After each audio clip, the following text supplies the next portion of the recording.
روسی فوج کا کریمیا میں 28 ڈرون طیارے مار گرانے کا دعویٰ۔ گھریلو جھگڑے پر ماں نے 3 بچوں کو لے کر نہر میں چھلانگ لگا دی۔ خیبر ایجنسی شمالی وزیرستان اور پشاور میں سیکورٹی فورسز پر حملے، بھاری جانی نقصان کی اطلاعات۔ مجھے 100% یقین ہے کہ میں کسی یورپی کلب میں واپس نہیں جاؤں گا، رونالڈو۔ ماسکو کی وزارت دفاع اور ایک مقامی اہلکار نے بتایا کہ روسی افواج نے کریمیا کے علاقے پر راتوں رات یوکرین کے 28 ڈرون طیارے مار گرائے ہیں۔ منگل کے روز ایک بیان میں کہا گیا ہے کہ راتوں رات یوکرین کی طرف سے بھیجے گئے 17 ڈرون کو تباہ اور 11 کو الیکٹرانک آلات کی مدد سے ناکارہ بنا دیا گیا، جبکہ اس کارروائی میں کوئی ہلاکت نہیں ہوئی۔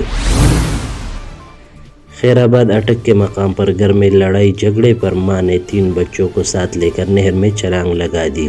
مقامی لوگوں نے خاتون کو بچا لیا، تاہم بچے نہ ملنے پر ریسکیو عملے کو اطلاع دی گئی۔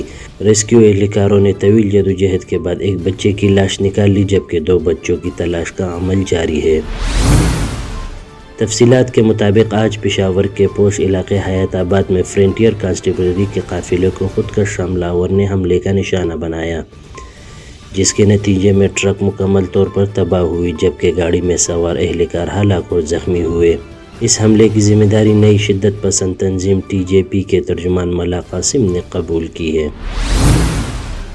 اس کے علاوہ خیبر ایجنسی اور شمالی وزیرستان میں بھی سیکورٹی فورسز پر حملوں میں 10 کے قریب سیکورٹی اہلکار ہلاک اور زخمی ہوئے، جس کی ذمہ داری تحریک طالبان پاکستان نے قبول کی ہے۔